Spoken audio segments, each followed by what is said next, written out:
Pada hari ini kita akan menunggu salah seorang calon UPKK kita yang bernama Adin Yusof. Jadi tuan dan puan, Assalamualaikum. Waalaikumsalam. Saya nak minta perkenalkan diri dulu boleh? Saya Muhammad Amirullah, bapa kepada Adin Yusof. Saya Nurul Ashikin, ibu kepada Adin Yusof.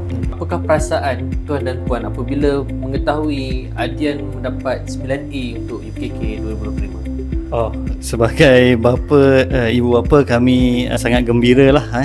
Gembira kerana Adin Yusof telah mendapat 9A lah. Semua ni semua atas izin Allah lah. Boleh tak kongsikan pengalaman anak tuan belajar sehingga mendapat 9A dalam UPKK?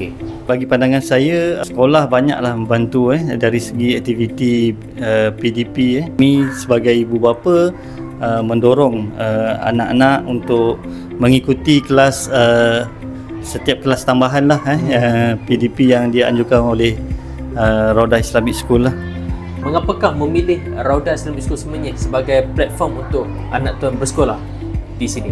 Untuk Raudah Islamic School, pembelajaran tu saya tengok akademik dan pendidikan agama ni dia seimbang.